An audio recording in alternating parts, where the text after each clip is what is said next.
Hello, everybody, and welcome back to Fat Man Little Trail, the podcast, a podcast where everyone is invited on the trail. I am your host for this adventure, Greg, the Fat Man. Thank you so much for everybody and all your support that you've given me and all the likes and follows that we've gotten on the podcast. So make sure you continue to do that on whatever format you're on. I am on about 12 different podcasting formats. So wherever you're listening to this, make sure you like and share. And if you want to help support the podcast, there's a link in my bio. Even 99 cents a month would help a lot. I want to get right into my chewing the fat segment right now. I'm really excited about this. These are two people that we've become Instagram friends, like everybody in the world. But Erica and John are joining me today, and they are the founders of the new company Adventure On, and they're based out of Salt Lake City, and they're joining me today on Zoom. How you doing, guys? Yay! Doing awesome. So excited to be here. This is fun. Hell yeah. I am excited to have you on. So tell me a little bit and tell the listeners a little bit about yourselves, how you met, how long you guys have been outdooring together and all that good stuff. We met 5 years. 5 years we ago. just hit 5 years, October 29th, when we first met. We've been dating, we'll be 5 years on June. This is a test. Oh, no. You I must didn't know mean to the get anyone in days. trouble. In June. Yeah, so we met rock climbing. Like you said, we live in Salt Lake, so we've got a lot of awesome climbing crags out here, and we just happened to be climbing next to each other and became really good friends. Yes, we did. We started off as friends for probably about 6 months. Yeah. And then she all of a sudden fell in love with That me. was it. And it's history since. Yeah. So, and I would say like we both were pretty outdoorsy before we met, but I think because who we are as people, like we just really complement each other in that way. And so our engagement or like our getting out into the outdoors has just become a whole new level of awesome since we started dating. Oh yeah, for sure. We started backpacking and We met rock climbing, we started backpacking. Our first like actual hangout, we took a trip down to Moab yeah. and went rock climbing a couple different times, went camping. Yeah. Well, I think it's really cool because we both support each other's own outdoorsy adventures because like he mountain bikes a lot and that's not really my jam. And I like to backpack a lot and he'll come with me, but I've also gone by myself a lot as well. So it's really nice to have a partner that you can get outdoors with, but you don't have to be outdoors with them the whole time. And so that's kind of been a really big part of our relationship is just spending time outside and then sharing those experiences with each other, whether that's in the actual moment or telling the stories to each other after. I can see that a lot of people, go to the outdoors to escape certain things in their lives. And if you have to, go with a partner every time, it could get a little bit rough. So, Yeah. and John, I didn't mean to throw, that was supposed to be the softball question. I didn't mean to throw a trick question in there on the first one of how long you've been together. So that is good. my apology. No, I appreciate it, man. Keeps me on my toes. Yeah. I got to keep my head on a swivel around here. And so you talked about some of the different things you do together. What are you guys' main outdoor activities right now?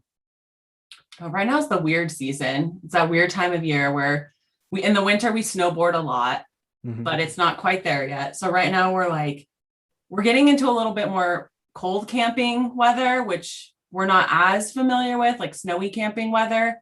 So we're starting to do that, but in the summer we do a lot of canyoneering, a lot of rock climbing. He does a lot of mountain biking, a ton of backpacking. Yeah, it's pretty cool. We like to try a lot of new things. And so this year, our big adventure or what we'd like to do a lot of the weekends is go canyoneering. Mm-hmm. So that was our big focus this year. Last winter, we got into a little bit of ice climbing. And like Erica said, this year we're going to be snowboarding, more ice climbing. Mm-hmm. So we like to try a lot of different things. And so we always joke that, we're really mediocre at a lot of things. We're not like super awesome at one thing because there's just so much to try. We don't really say no either. When people are like, hey, do you want to try this? I'm like, yeah, sure. I'll give it a go once. And Yeah, I mean, that's how you find out if you like Absolutely. Until you've tried it, you have no idea. I will tell you this, talking about canyoneering, I thought that I could do canyons until I went out into Utah. I went down to the Moab area and got into some of those canyons, which are about 6 inches wide. And I mean, I'm a big boy. I did not enjoy the canyoneering experience. So I don't think that's something that I'm going to continue on, but yeah, it's definitely not for everyone, but it is fun to like challenge ourselves in new and different ways.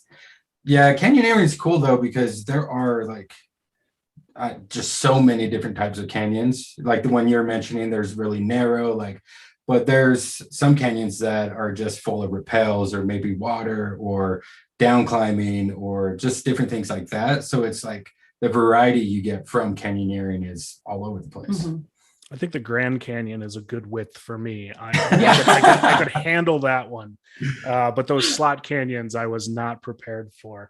But you guys kind of went through a little bit of stuff before you got together and before you started really getting outdoors, didn't you? I mean, Erica, we were talking about that a little bit on Instagram. You guys both got sober in the outdoors, didn't you? Yeah. So that's actually what got us both rock climbing, right? Like, yeah, I started rock climbing as soon as I got sober from alcohol. Like I needed something to, not replace, but just distract me from alcohol. And I've always been interested in climbing. There's a few times where I wanted to go out and try, but it's one of those things you obviously can't go by yourself, or you need to know someone to get you into it and whatnot. And but yeah, that was a big thing for me when I first got sober 8 years ago was rock climbing. Yeah. And I am very similar. I think for me, my addiction was more to like wanting to be connected to people. And I chose some really toxic paths and ways to do that and to connect with people that led me into my addiction. And when I found the outdoors and when I started climbing and hiking, and I mean, this is why I love backpacking and through hiking so much, is like, there's a community, there's a network of people that are just so kind and supportive and loving. And I think that it was really refreshing for me to find that. And I didn't have to be anything else but me in those situations.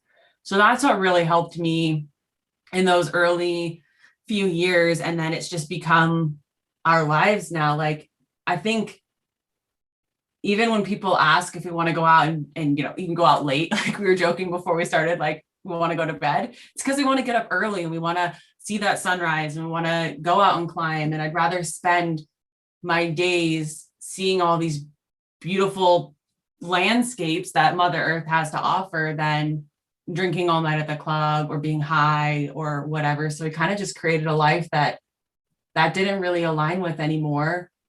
And it became a lot easier when we did that. When we were like, no, we want to get up early and we want to catch the sunrise and we want to backpack for 3 weeks. We want to go climb this new crazy climb. And if we stay up all night drinking, it's just not going to work for us.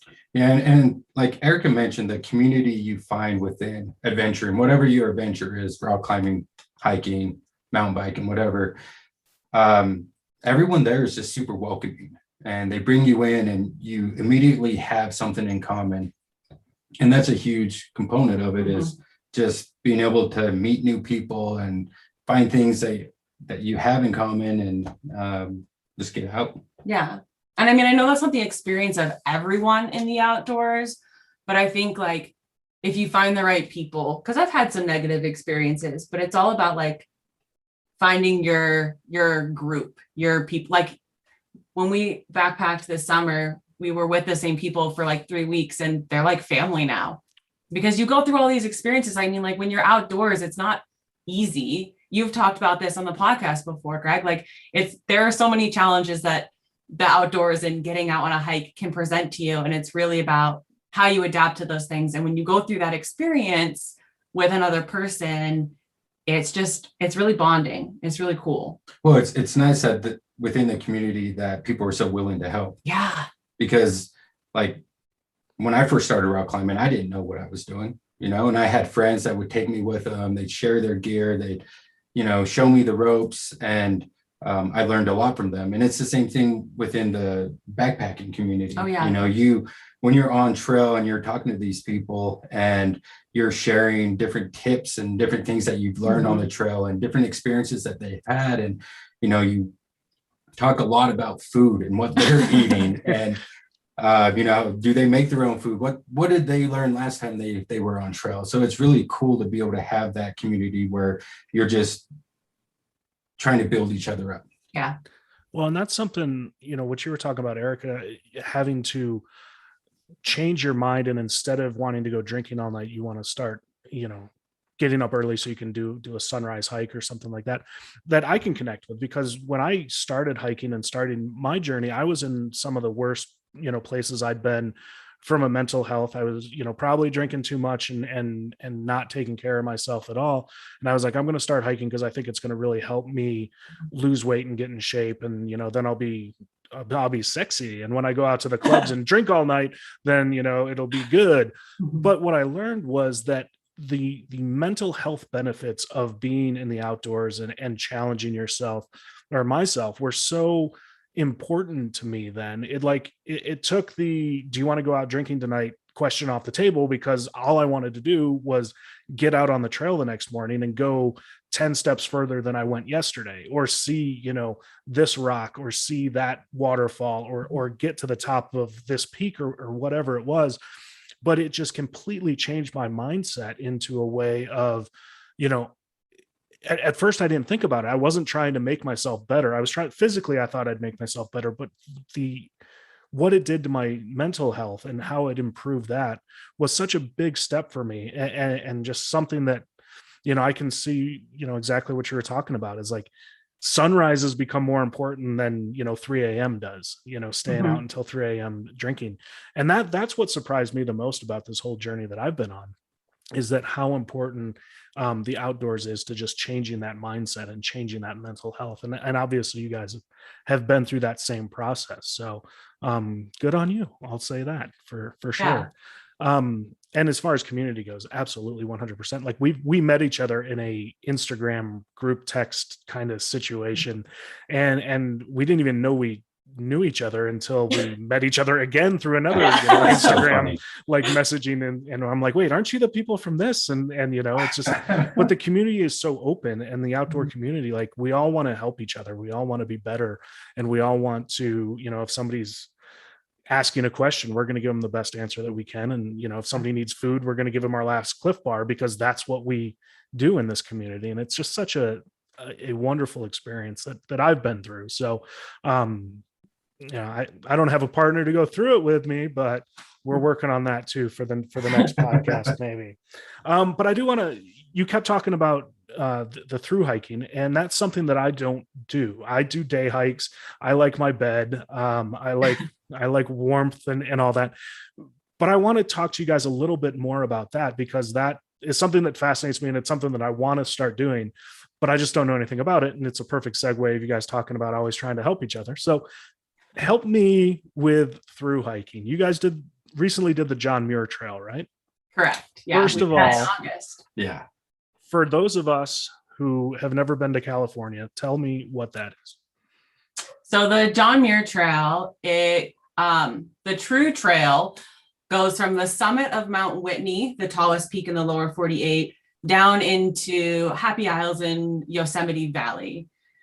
It's about, I think the actual trail length is 211 miles or something like that. But when you add in all of the detours that we took and the side trails we had to do to get more food, it ended up being about like 260 miles. 250, 260 miles, something total like that. miles traveled. So you finished it. Yeah. Oh yeah, we finished it. We did it in just 20 days. 19, 20 days. Yeah, 19. I think we finished a day early. Our permit was for 20 days. That is incredible. It was the coolest thing ever. Yeah. So what was that feeling when you finished that? I cried a lot. There's just so many emotions, because you've been out there for 20 days, you're hungry, you're tired, especially the last day, because we did a sunrise hike to Mount Whitney, and then we hiked down Whitney Portal. But yeah, I was excited, tired, hungry. Yeah. Yeah, I would say all of those things. I think I had a really difficult time with it ending because, I mean, like I've said before, like being outside in nature is one of the only times where I struggle a lot with my anxiety and depression. I have a really hard time with my mental health, and getting outside in nature has helped me so much. But I didn't feel anxiety for like the vast majority of 3 weeks, which was astounding. Like I've never had that experience in my life. And so I remember like the last few days. So we did it southbound. You can do both directions. We did from Yosemite Valley up to Mount Whitney. So we ended on Mount Whitney, and about 2-3 days before we hit that Mount Whitney summit, I just cried a lot. I was like, I don't want it to end. Like, I want to stay like this forever. And I think that's something that a lot of backpackers and thru hikers and people go outside in nature experience. And it's that for me, it was bittersweet. And it's been really empowering since we've been back to kind of integrate all of those things that I fell in love with through hiking in my life now. So like all of the simplicity of it, like all you have to do is wake up and walk. You're already outside. Like, yeah, you have to pack your tent away and all that kind of stuff, but you just walk. If you got to pee, go pee. If you got to stop and eat a snack, just stop and eat a snack. If you want to look at this marmot wandering around, like stop and look at the marmot. Yeah, we had a plan and we needed to hit a certain number of miles every day to be within the confines of our permit, but there's a lot of freedom of just carrying everything on your back and walking forever, you know? So it was really hard coming back for me. I definitely had post-hike depression. I sat on the couch and like just did nothing. It was like, life is miserable, before I figured out how to integrate all the things that I learned on trail. But yeah, it was powerful. It was awesome. Whitney kicked my butt. That is no joke. I think it was probably a combination of the elevation and the fact that we woke up at 1:30 in the morning to get up on top for sunrise.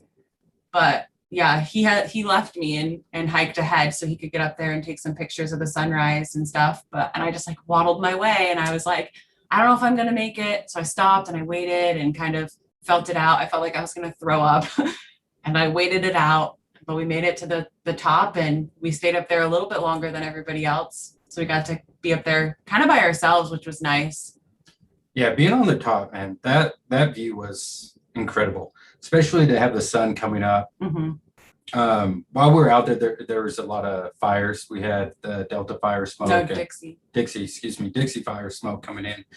And then there was another fire, but that sun. So like Erica said, I raced up in front to try to make it for the sunset, and I got up there as soon as the sun just peaked over the horizon. Mm-hmm. And the amount of colors that I saw just across the landscape, and you're on the highest peak. Mm-hmm. So everything, you just see everything. You see the whole Sierra. Just you see, like, well, you couldn't really see where it came from, but you have the idea of like you could see pretty far though. You could see Forester, you could see it was a long ways.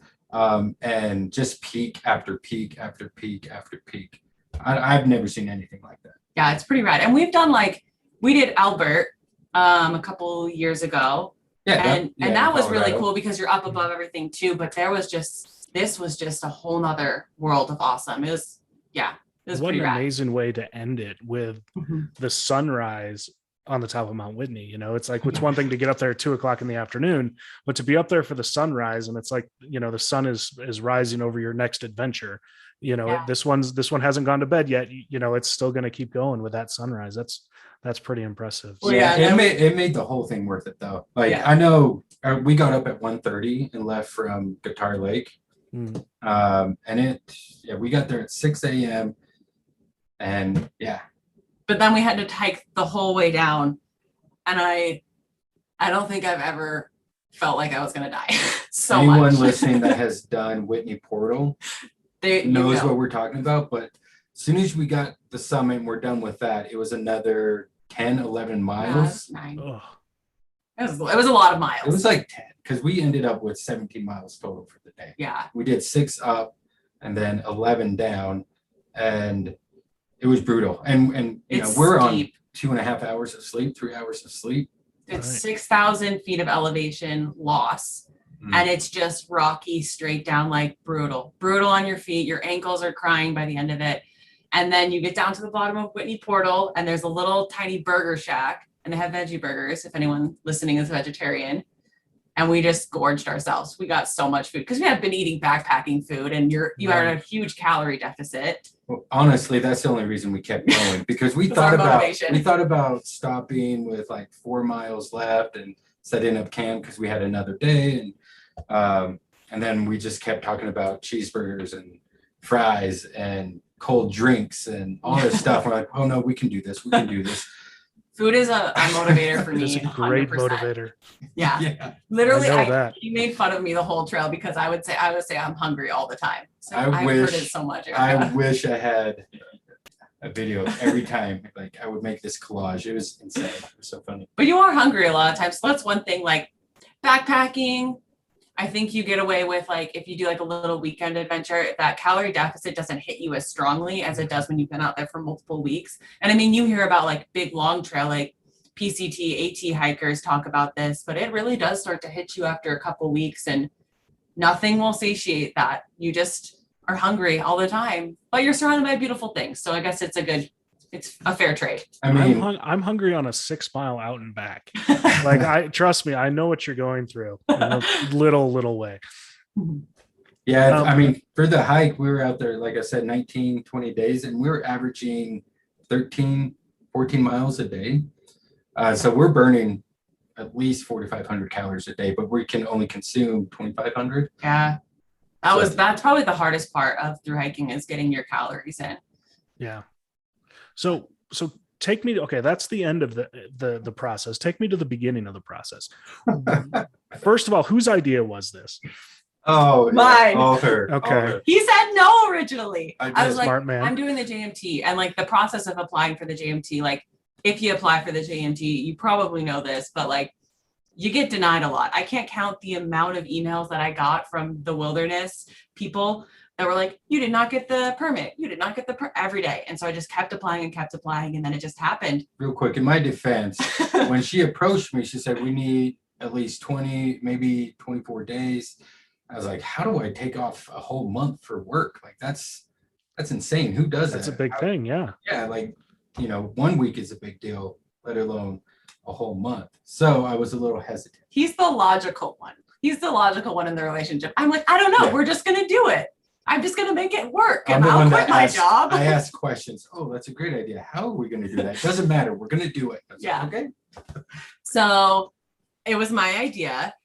And we started at what? We also got up really, really early to start the trail. We got up at 2 a.m.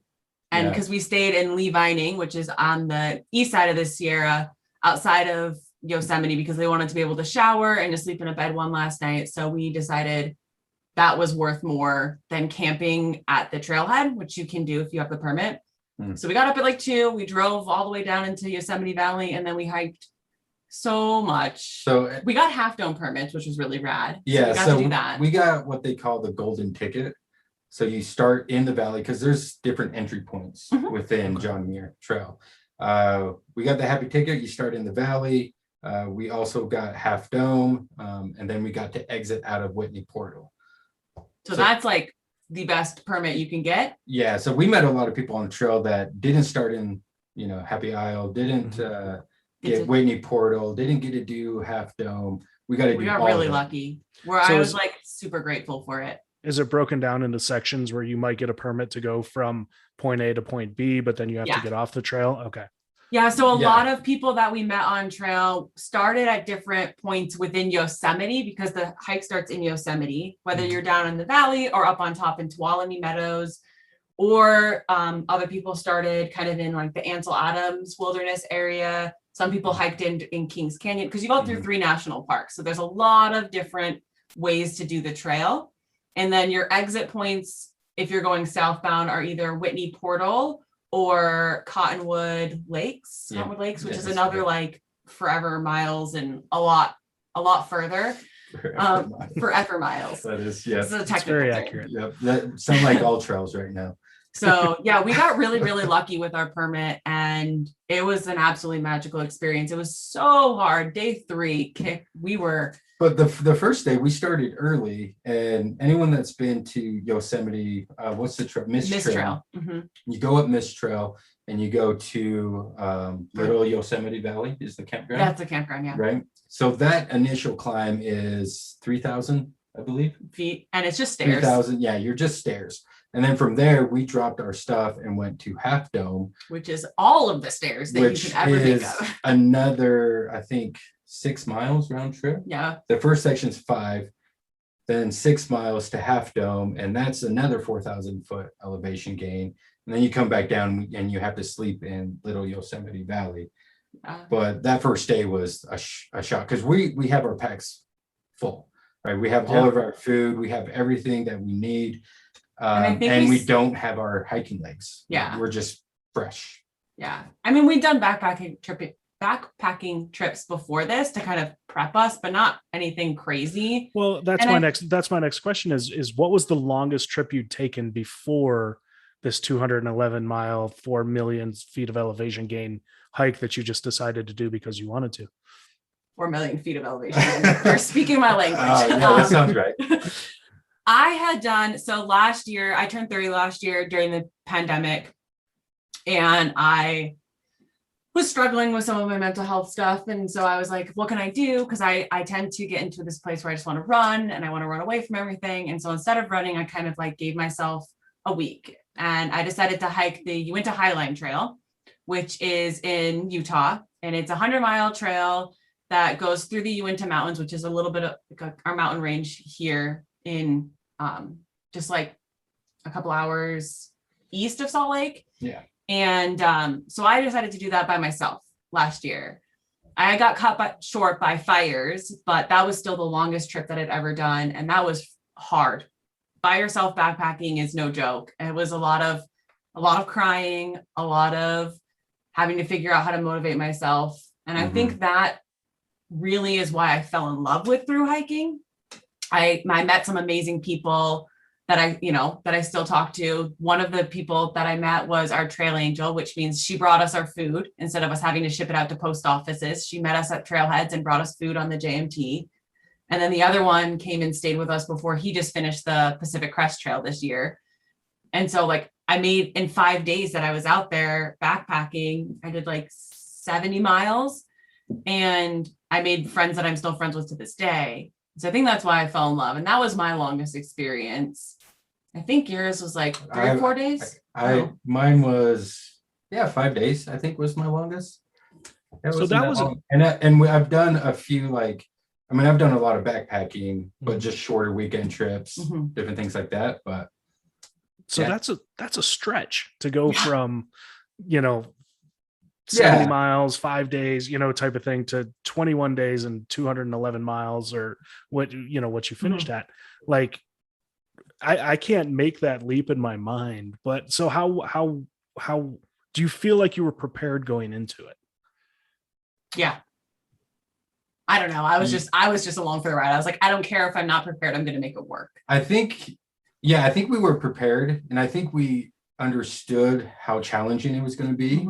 And our expectation was this is going to be hard, everything about it. So I think that part physically, we knew that eventually we would just be ready because, after a few days, after 40 miles, you're physically just going to get there. You're going to kind of push yourself to that point. Yeah. He mentioned earlier, like our hiker legs, you really do. Like when you're doing something, and then you may have noticed this on your hikes, like when you start getting out and hiking, it's like really freaking hard. And doing something like a 2-mile hike can be like, you're out of breath and you don't know, like, oh my gosh, this is so hard. And then you go back a year later after you've been hiking and you go hike that same hike and you're like, oh, this isn't that hard anymore.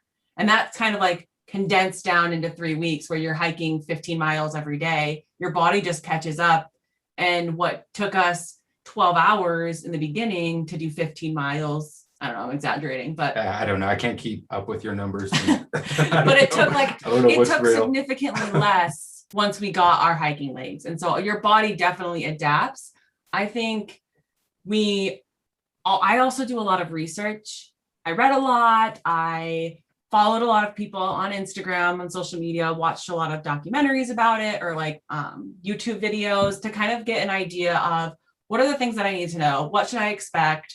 How do I need to go into this and be the most prepared? And like, yeah, that plan went out the window because I had all of our campsites planned out. We ended up catching up and ending early, but we got really behind in the beginning. And so that was a really valuable lesson to me, that I was like, okay, instead of just being attached to this plan, like kind of going with the flow more. And so I think that was a big thing for me, is I was really prepared, almost to the point of being over prepared, and being able to let that go was like essential for us being successsul. But it's not like like they talk about people who run marathons, and I don't understand these people because they're crazy, but you have a level where you work your way up. You do 2 miles, 4 miles, 8 miles, whatever it is, to get yourself prepared for it. To do a 211-mile hike, that's not something that you were considering. Like, you weren't like, oh, well, we need to do 100 miles next, 150, and then we can do the 211. You just jumping off from doing, a month-long hike or a 5-day hike. You think that's... Yeah, I definitely recommend that people build up to it, for sure. I'm not saying like the way we did it is the way to do it and you should do it that way.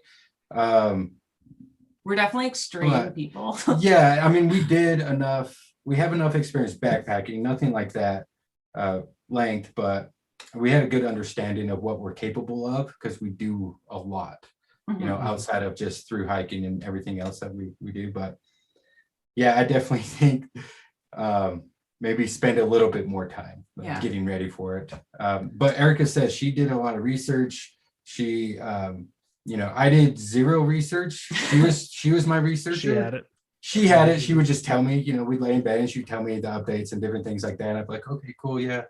But man, I think that's like one of the biggest questions that I've gotten from people as we've shared our journey through hiking is, how do I get started? I'm so interested in backpacking. Where do I begin? And I mean, I usually typically say, like, start with low mileage, low elevation, write in your gear. Don't go just buy a bunch of stuff, because you may buy something that you don't actually like. Test things out and dip your toe in the water. And you don't need to have, like, granted, like, we've spent a lot of money over the years moving towards more ultralight gear, which makes it more enjoyable for us to backpack for long times, but that's not true for everyone. Like, it's not necessarily very accessible. It's incredibly expensive to get into. So like used gear and old, like, rental places, when they sell off their old gear, things like that are where I kind of steer most people that want to start backpacking to.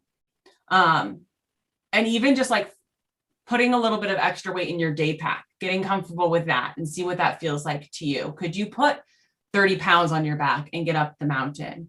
Or how can you adjust?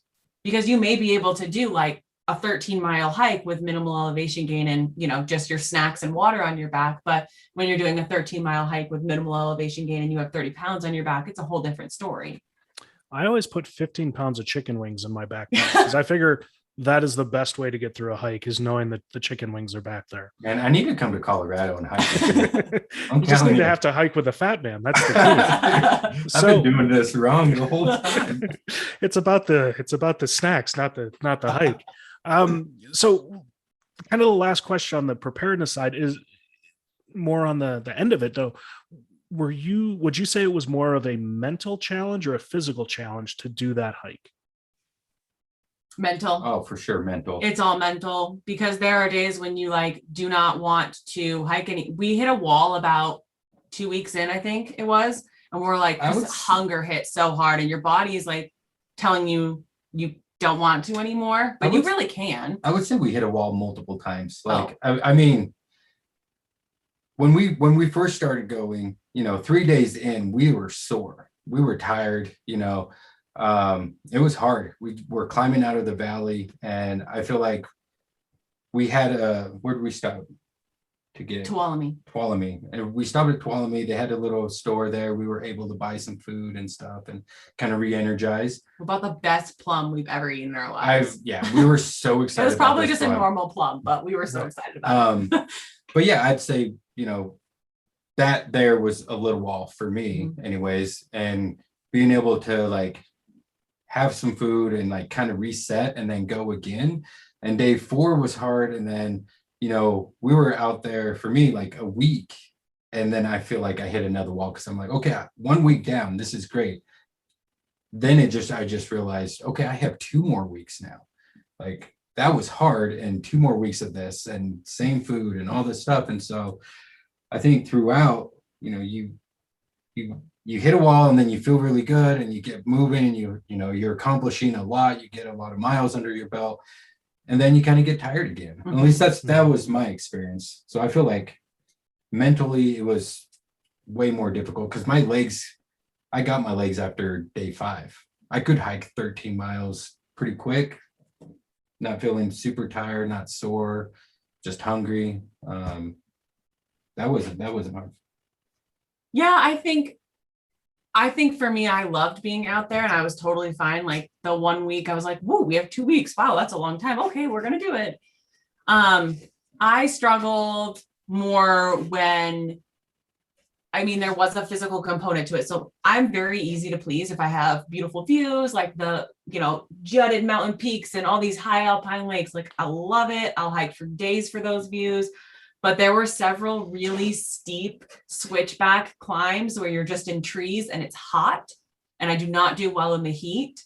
And it wasn't that I wasn't capable of it. My body was physically capable of doing this, but my mind would come and be like, oh my gosh, it's so hot. We're going to die. This is miserable. I hate this. There's nothing to look at.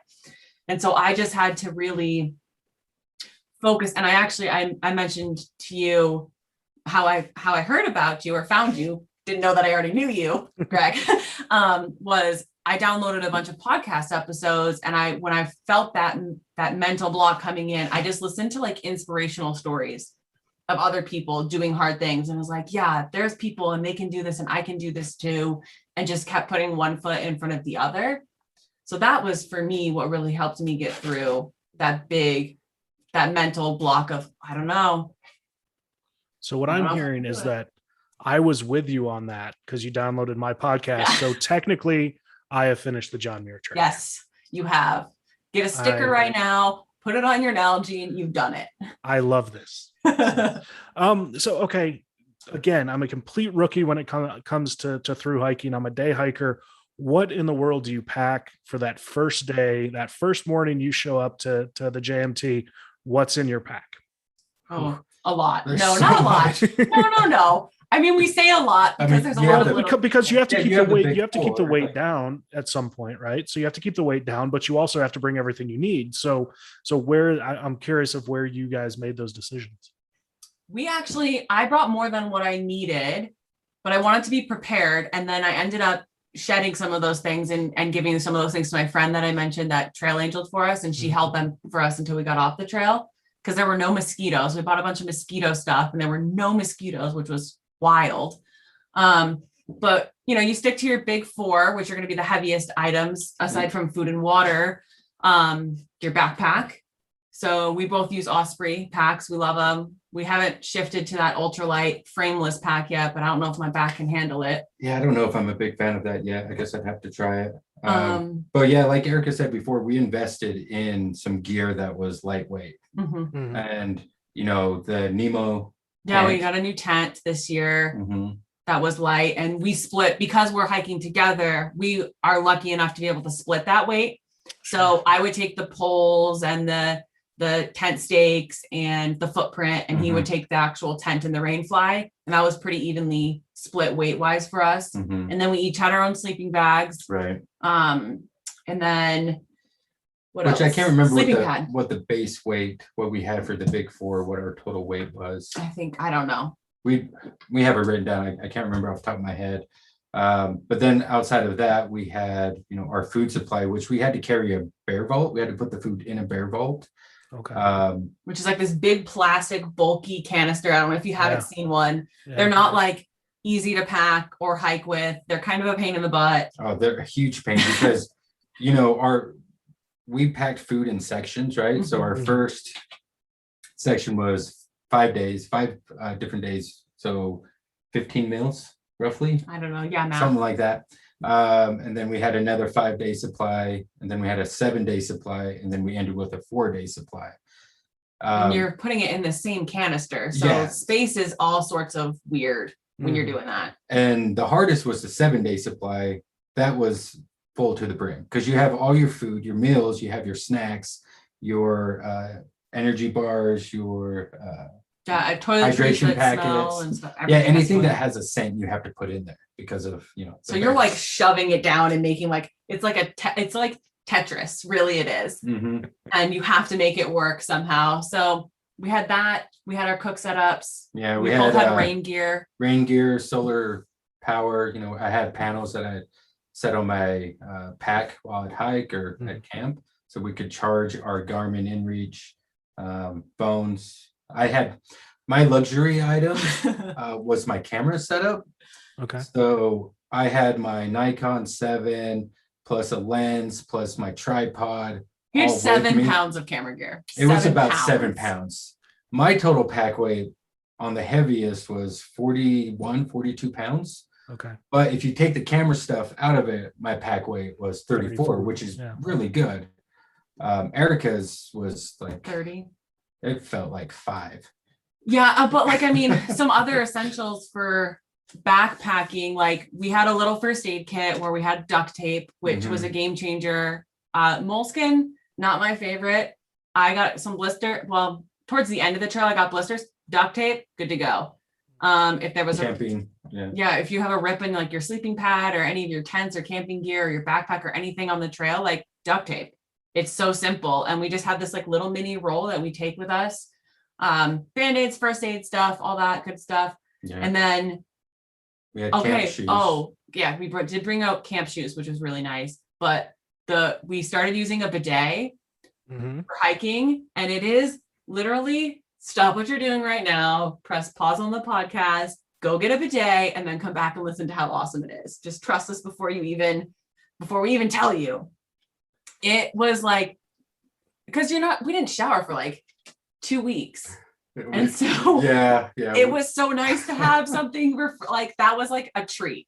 And so plus we didn't have to carry any toilet paper, and that was a huge problem on the trail. There's so many that we saw. So how does a trail bidet work? I have not experienced this yet. I'm glad you asked, Greg. Please. So, you get this little piece that attaches to like a water bottle. If we had one here, we'd show you. It's like this big. It's small. It's probably an inch tall, and it pushes into the top end of the water bottle. Like a smart water bottle. Yeah, and it still has a little rubber. What's it called? I don't know. Anyways, it seals to that. You fill up the water bottle right before you put it on, and then it's got 2 holes on the actual bidet, or 1 hole, sorry. And you just squeeze it and it shoots water out. And after you do your business, you just squeeze the water bottle and this is voila. Everything is clean. Everything's clean. There are a lot of different types of bidets. We liked this one because it was so small and it wasn't like a whole system that we had to bring. Like you just popped it on a smart water bottle, which we already had. And it was seriously the best thing because no one wants to pack out used toilet paper, and like people that aren't packing it out and that are digging holes. Like we came across so many toilet paper roses on the trail, and it was just really sad to see that. Yeah. I do want to make a suggestion though. If you do get a bidet, try it before you go out there. Yeah. I made the mistake of like, oh, it's pretty simple mechanics. I'll be able to figure it out. But when you're out there and you're exposed and you're just like very vulnerable to the elements, it's, there's a technique you need to learn. I'm not going to go into the details, but just know there's a technique. And you got to calculate wind speed and exactly what side of the mountain you're on, what slope you're at. Are you on a hill? Like what's going on here? Like have a game plan. Well, give a plug. Do you remember the brand name of the one you used? Yes. Culo Clean. CULO Clean. And it's like such a great little tiny thing that changes the entire backpacking experience. I will never hike without it. Yeah, and on our social media, we have a reel we did before we went out, and it'll talk about the essential items we took on the JMT. or I can't remember Like what it's Game called. Changers. Game Changers, yeah, and that's listed on one of them. We had 4 of them, but that one's listed top on of our list. Yeah, So it's 200, tried and true.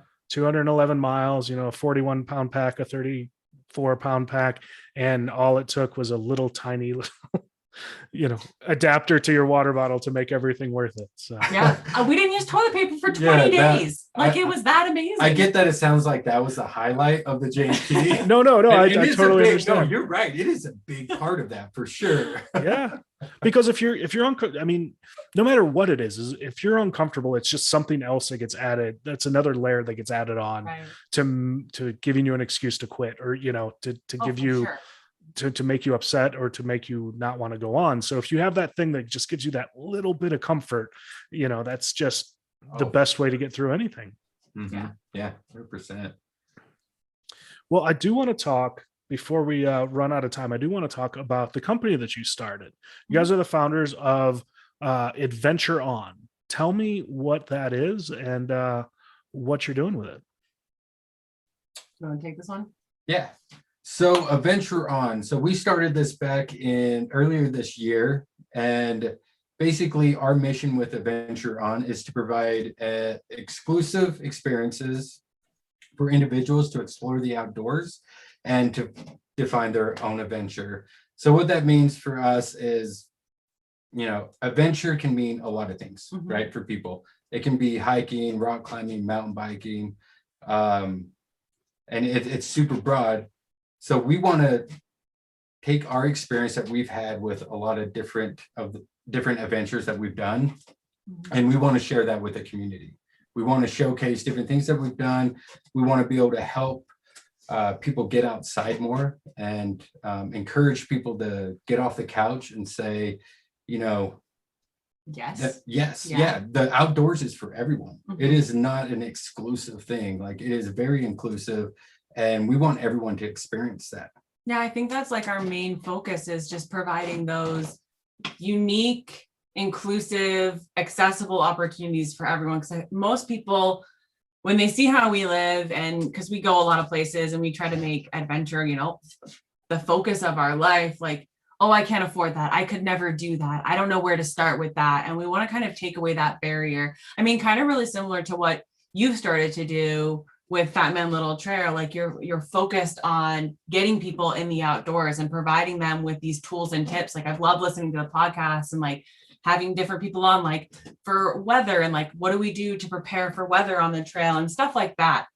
Very similar. And our kind of main way of doing that are these giveaways that we've been doing. So right. So through our social media channel, we try to do every other week, we do a giveaway, different gear that, different items that we use.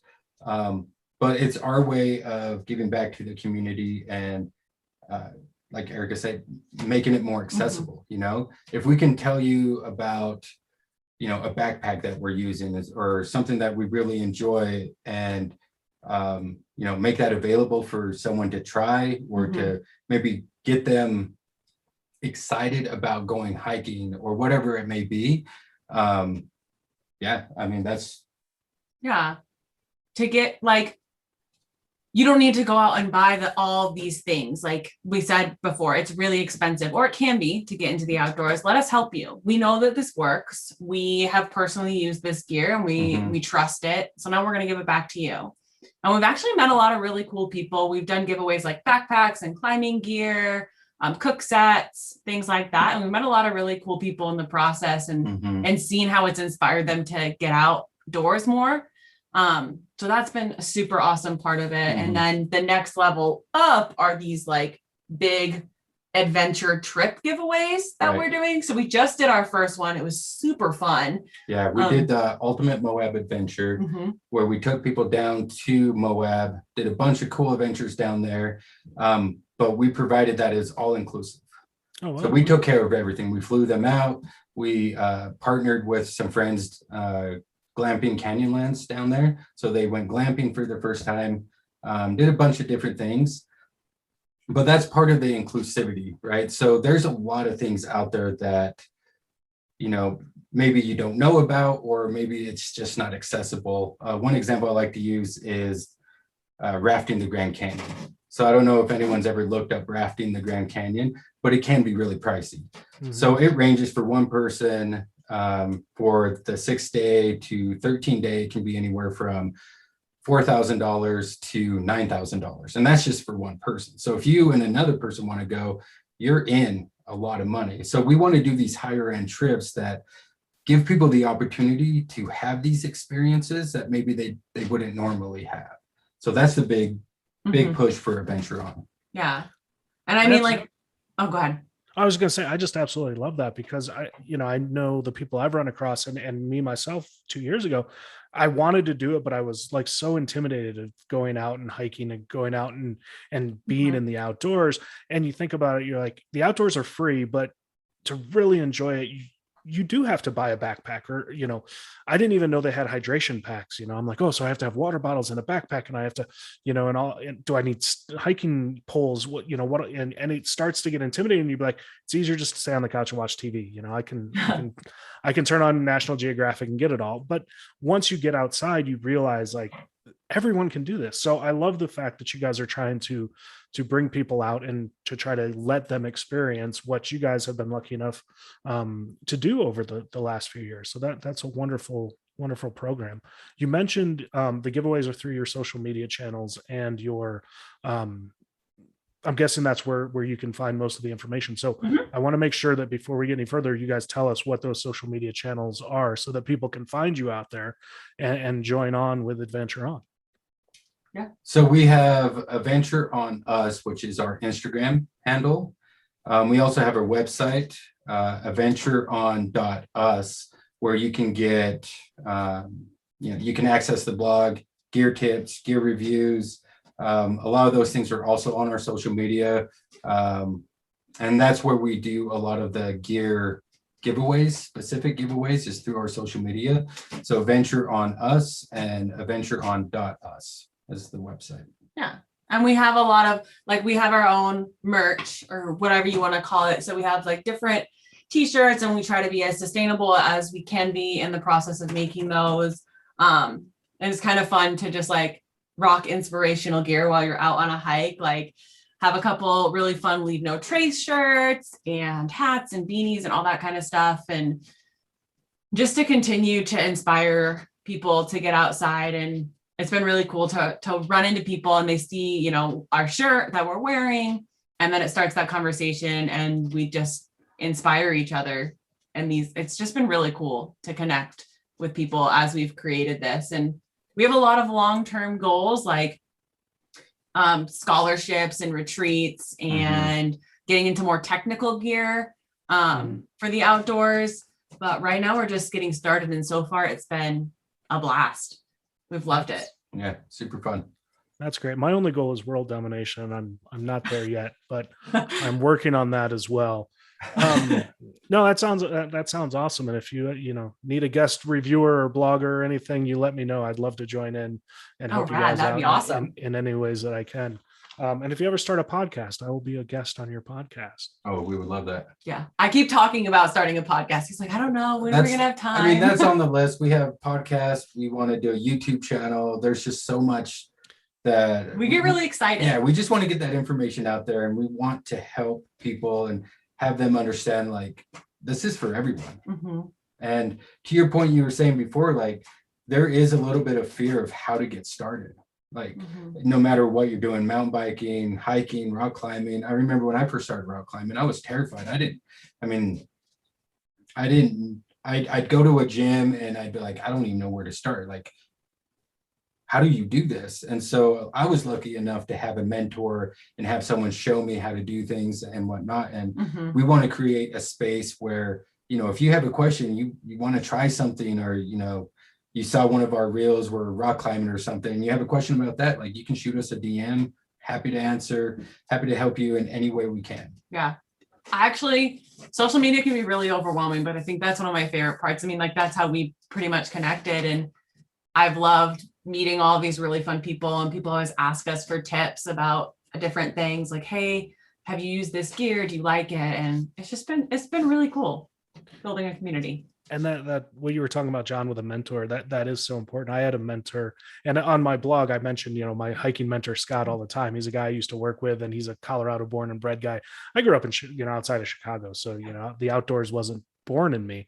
I'm more adopted, as I say, but I remember one day it was like my 5th hike ever in my life. And I called Scott at 7 o'clock in the morning on a Saturday. And I was like, and the blog title is actually "To Pee or Not to Pee," one of the ones that I wrote. And I was like, Scott, is it okay to pee outside? What are the rules? I don't know the rules, because I wasn't like in a national park. I was in like an open space. And he's like, yep. And he's like, well, first he let it go to voicemail, and he waited and waited because he knew I had to pee. But, it's just like, but just even little questions like that, like, do I carry water? Do I, what do I do if I have to use the bathroom? Like, where do I park? Just easy things that, like, anything that we can do, we're kind of on the same idea of just trying to make it easier for people to go out and experience things that we love. Because we've had mentors, John, you had a mentor, Erica, you met all those people, and you've had mentors, and I've had mentors, and I want to be able to give back. And it sounds exactly what you guys are doing, is trying to just give back to the community. Well, and I think you hit a really good point too, is a lot of people go out without a mentor, and that's totally fine. You don't need one, but it's so helpful to have one. And so I think one of my big focuses has been like educating on leave no trace, because like, yeah, totally pee on the trail, but don't pee near water sources, and make sure that you're going somewhere and walking on sustainable grounds, things like that. Right. And like, people don't think about that. I didn't think about that when I first got outside. And so I think that's one of the big things, is like, if I could give anyone a piece of advice, like if you're interested in going outside and doing these things, get educated on leave no trace. Start there, because that's going to give you your foundation on how to recreate responsibly and sustainably, and to really see the outdoors stay as beautiful it is when you first experience it.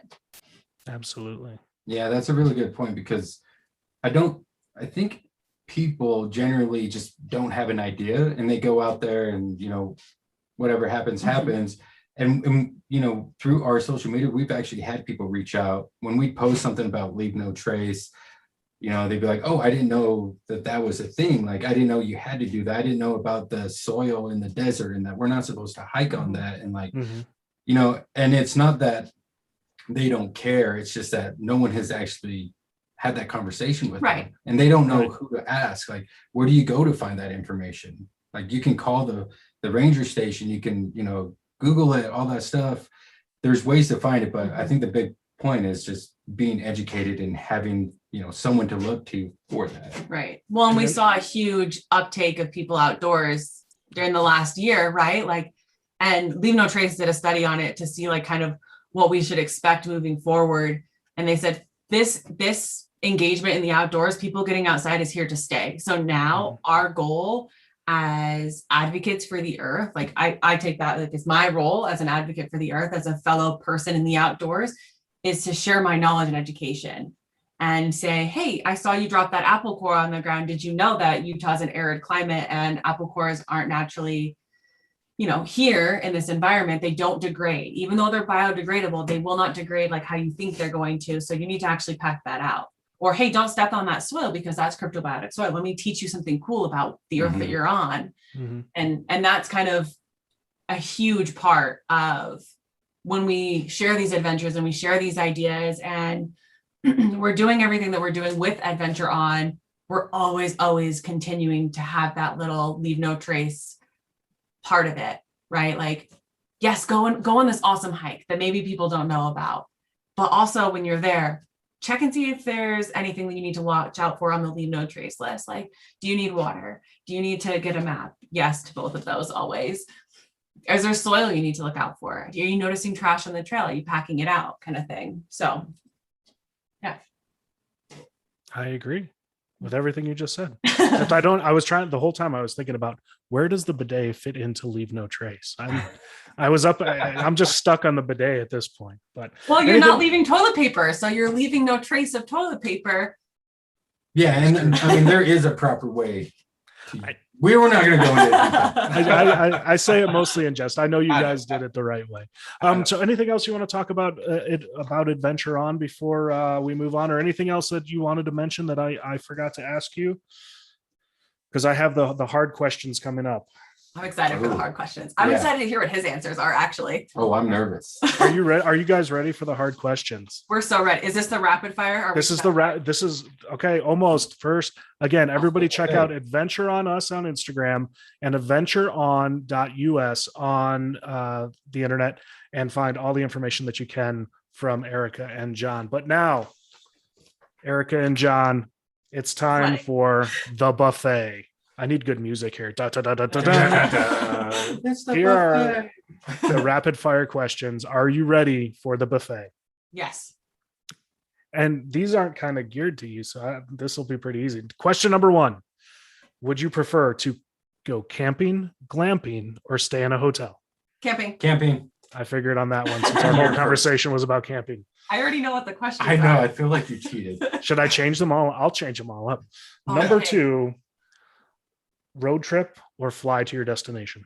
Road trip. Yeah, I think road trip. I was thinking about this one because we love to travel internationally. But when we go and travel internationally, then we road trip when we're there. So when we were in Japan, we flew to Japan, but then road trip for 10 days in a van. So both. Yes. Well, I feel in that one, then road trip is definitely the answer because the flying was just the necessity. You have to do it sometimes. Yeah. Oh, yeah. Okay. But when you got there and you had your choice, you definitely went with the road trip. So I'll give you that. Road trip. Number 3, what is your go-to snack on a trail? Jerky. Yeah. Oh, I forgot mine. Erica, peanut butter. Heard these before. I know. I'm panicking though because I know what his answer is. No, I think I eat a lot of goldfish, but when I'm back the cracker or the fish. No, we carry a bag, like a jar full of. It's weird. They're swimming around. No, I would never. When I'm backpacking, peanut butter, anything peanut butter on a tortilla, best thing in the world. Fair enough. And you guys actually answered this one, so I can't even. This is usually when I would ask, what is the first thing that you eat or drink after a hike? But you told me after JMT, you went straight to the burgers. Mm-hmm. So I'm going to change it up a little bit. What was the food you thought about the most while you were on the JMT? Ooh. Steak. Oh yeah, that's obviously steak. He eats all the meat and I don't eat any, so it balances out. I think I thought about some desserts of some sort, probably ice cream, or do you think I thought about ice cream? I don't remember. Tell me my answer. You just thought about food. Any food would have sufficed. I think I missed peanut butter and chocolate. I had peanut butter out there. I had chocolate. I love chocolate. I have a sweet tooth. I think cookies. If I were to guess, I would say like some kind of cookie, like baked good. Yeah, that would have been really nice. Yeah. I remember I wrestled in high school and, we cut weight back then because we weren't as educated, as they are now about nutrition and stuff. So we'd be sitting around like, oh, I haven't eaten in a day. I have to make weight tomorrow. As soon as I make weight, I'm going to put M&Ms in a bowl, pour chocolate milk on it, and then eat it with like a chocolate straw, and like, just you're imagining, you're dreaming up these amazing foods, but that's never came. Yes, you would totally do that. Yes, that's your new answer. All right. Would you rather be right now in a forest, on a mountain, or at the beach? Mountain. Oh, I thought maybe you would say beach. Really? You're always fascinated by the ocean. Ocean fascinates me, but I like the mountain. Yeah, mountains. Somebody cheated on me. I forgot who it was, but they said, well, I'd rather be at a mountain lake. And I was like, oh, fair enough. Ooh. Oh, yeah. A high alpine lake where I can be swimming and looking at the beautiful mountains at the same time. Yeah.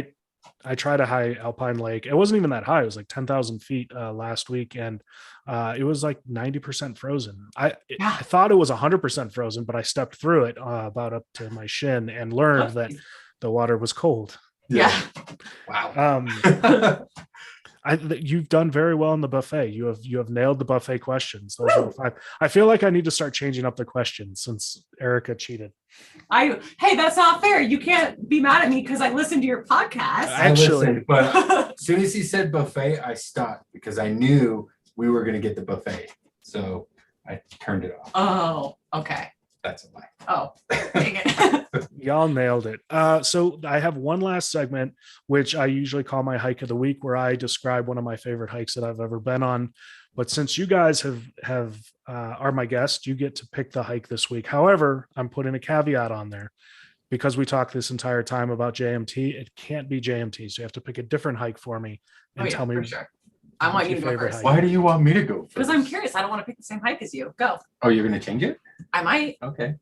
My favorite hike outside of the JMT would be Salcante, Oh, I was going to say that. which is the trek to Machu Picchu. It was 50 miles and we did it over 5 days. Yeah, so it's in Peru. Yeah, it's in Peru, so Machu Picchu. And we had porters and stuff for that hike, which is a lot different. They set up your tent, they set up your food. It was like glamping. Carry everything. And we have a backpack and you're just walking and then you get to the campsite, you sit down, you eat. But we were doing big miles and the elevation was insane. Salcante Peak, it's 20,000 feet. And we go through the pass, which we hit 15,500 feet. Wow. And before you get to that pass, you go through the 7 snakes, I believe it's called, these switchbacks that are just gnarly. And for the whole time you're above 11,000 feet, throughout the excursion until you drop into the jungle. But yeah, that 7 snakes, just intense. And you really, like, we felt it on Mount Whitney at 14,500 feet. Anything above 13,000, in my opinion, is you're going to feel it. Your muscles are going to burn differently. You're going to be short of breath. You're going to move really slow. And yeah, 15,500 feet was no joke. But that was one of the coolest hikes because we went from mountain to jungle, and then we ended at the Machu Picchu, hiked up that, and just beautiful. It was amazing. I've heard that's amazing. Yeah. Okay, so because John chose an international one, and we've done some long backpacking trips, I'm going to choose something a little bit more. I have 2, but I think I'm going to stay true to my Utah peeps and name one out here that we just recently did, and I really, really loved it. It's Amethyst Lake. Oh. I thought the whole trail was incredibly beautiful. So it's a fairly mellow hike, except for there's about a 1 mile section that's like steep as crap. It makes you want to die. But if you can get through that 1 mile section, you hike up to this beautiful alpine lake, and we got to swim there. We could take the dogs with us. And it was just, you're passing waterfalls and rivers, and the whole hike is beautiful. It was about 13 miles round trip. So a pretty beefy hike for a day, but a lot of people backpack out there, and makes for like a pretty decent beginner backpacking trail. There is that one steep section, but other than that, it's incredibly mellow, really beautiful, really rewarding for the amount of effort that you put into it. It sounds like an excellent hike. Where in Utah is that? So that's out in the Uinta Mountains, what I was telling you about earlier. Okay. It's about a 2-hour drive from Salt Lake, so not too terribly far. I think it took us like 2.5 hours from our house. So yeah, I'm just going to have to add it to my list. That's the only reason I asked the question, so I can get good hikes for me to do. Yeah. Oh, there's plenty for you out here, man. Oh yeah, Utah's great. I do need to make it out into that area. I've been to southern, but not to the northern Utah area. So yeah. Well, when you make it out here, let us know. I definitely will. Erica, John, thank you so much for being on the podcast this week. I really appreciate it. And you've taught me so much about through hiking. And basically the only thing I'll take from that is bring a bidet. Yes. But when I do decide to go through hiking, I am definitely going to hit you guys up for advice on what to do and how to get prepared for that. Yeah. Sweet. Yeah, it was a blast. Yeah. Thanks for having us, Greg. That was fun. Absolutely. Guys, that is it for this week's episode of the podcast. I hope to see you all on the trail again really soon. And until then, happy hiking.